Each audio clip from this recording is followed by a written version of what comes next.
28 de septiembre, mes de la Biblia, catequesis sobre la primera, segunda y tercera carta de Juan. Nos encontramos frente al autor, después de San Pablo, más prolífico de todo el Nuevo Testamento y de toda la Biblia. A San Juan, evangelista, se le atribuyen también estas 3 cartas y el libro del Apocalipsis. La primera de las cartas no lleva un autor, no dice en ningún lugar Juan, pero indudablemente el estilo es completamente inconfundible. Es el mismo estilo que encontramos en el cuarto evangelio. La segunda y la tercera carta de Juan sí llevan un autor, dice yo, el presbítero. Y este presbítero ya desde muy antiguo, no es solamente uno de los tantos presbíteros, de los ancianos, de los dirigentes, de los jefes de las comunidades, sino que es un presbítero por excelencia. Hay testimonios muy antiguos que establecen que este presbítero es el apóstol Juan, que era el jefe principal de todas las iglesias de Asia Menor. ¿Cuál es el origen, cuál es el contexto en el que surgen estas 3 cartas y cuáles son los temas principales que se tocan? La primera carta de Juan está dirigida a varias comunidades de Asia Menor, donde a fines del siglo I el apóstol Juan gozaba de una enorme autoridad. Hay ciertos pasajes de la carta que son contemplativos, son serenos. Nos introducen en el misterio de Cristo y de ese amor al cual Él nos llama. Y hay otros pasajes ciertamente de tono polémico, porque estas comunidades estaban asediadas, como ya hemos visto en anteriores textos, por falsos profetas, que comprometían con su enseñanza la pureza de la fe, de la cual habla el capítulo 2, versículo 22. Y que también tenían un comportamiento moral reprobable. Pretendiendo estar libres de pecado, por eso va a insistir con tanta fuerza Juan, si decimos que no tenemos pecado, nos engañamos a nosotros mismos. Estos no se preocupaban de observar los mandamientos, en particular el gran mandamiento, el mandamiento nuevo, el mandamiento del amor. Entonces, este es el contexto en el cual surge esta carta, esta es la situación que viven estas iglesias de Asia Menor. Juan muestra entonces quiénes son los que poseen realmente la filiación divina y están en comunión con Dios. Propone una serie de signos que manifiestan entonces esta presencia de la vida divina en los creyentes. Entre esos signos, en el orden doctrinal, se destaca el reconocimiento de Jesús como el Mesías manifestado en carne. Aquí indudablemente resuena la afirmación del prólogo del Evangelio de Juan: el Verbo se hizo carne.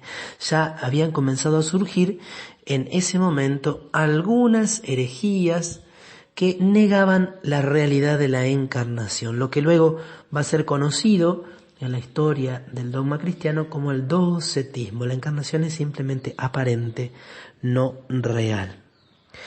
Estos que negaban la manifestación en carne, en el orden moral, también evitaban, no se comprometían en la práctica del amor fraterno. Por eso en esta carta se va a insistir tanto en el amor como el gran, como en el fondo el único mandamiento de Cristo. El auténtico creyente para Juan es el que ama a su hermano.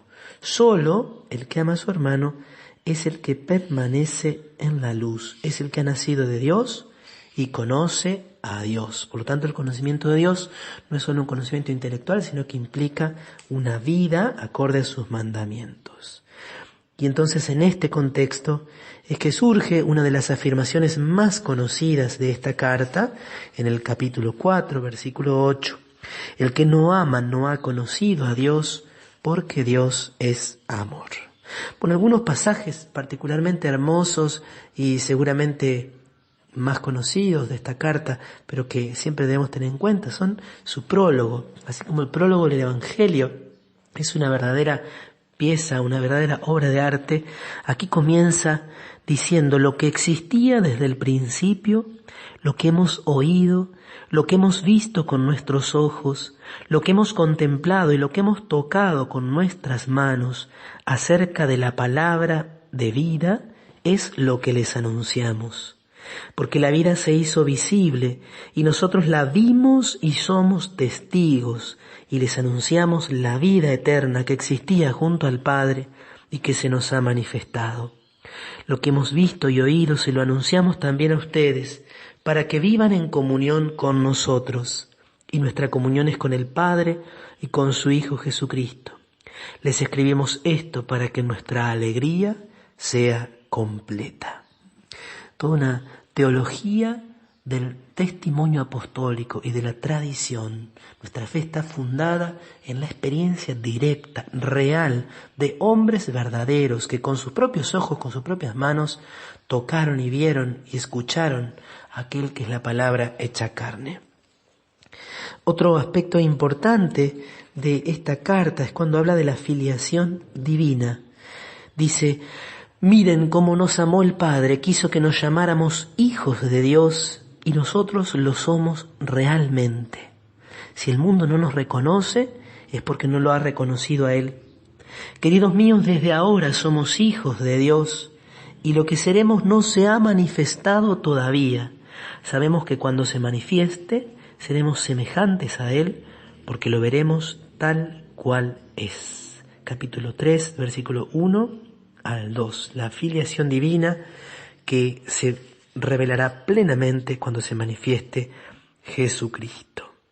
En el capítulo 3 también está ese largo discurso sobre la importancia del amor fraterno.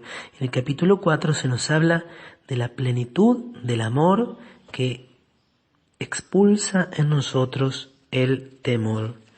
Y en el capítulo 5 hay un tema clásico, y es esta unión entre la fe y el amor. Hemos visto ya en las cartas de Pablo, en las cartas de Santiago, cómo había diferentes acentos. Pablo insiste mucho en la justificación por la fe. Santiago insiste en la necesidad de que esa fe dé frutos de caridad. Juan presenta una síntesis, diciéndonos que la señal de que está Dios en nosotros, de que ha nacido de Dios, y nuestra fe es que Jesús nos salva y que su amor se manifiesta en nosotros. La segunda carta es un texto muy breve, no tiene capítulos, tiene tan solo 13 versículos, está dirigida por el presbítero a la comunidad elegida. Se supone que es también una comunidad de Asia Menor. Habla también del mandamiento del amor, de los anticristos. También en la primera carta se habla de los anticristos, son el seductor, son aquellos falsos maestros que niegan a Jesucristo manifestado en carne. Y en la tercera carta de Juan, esta sí tiene un destinatario preciso, es su querido hermano Gayo, a quien amo de verdad. Se hace un elogio de este discípulo, se acusa también al jefe de esa comunidad llamado Diótrefes, que tenía esta aspiración de ocupar el primer puesto y que no reconocía la autoridad de Juan. Y por último se hace un elogio de Demetrio. Nos quedamos con una pequeña frasecita que nos puede servir a todos nosotros. Dice Juan en esa tercera carta, refiriéndose a Diótrefes: querido hermano, no imites lo malo, sino lo bueno.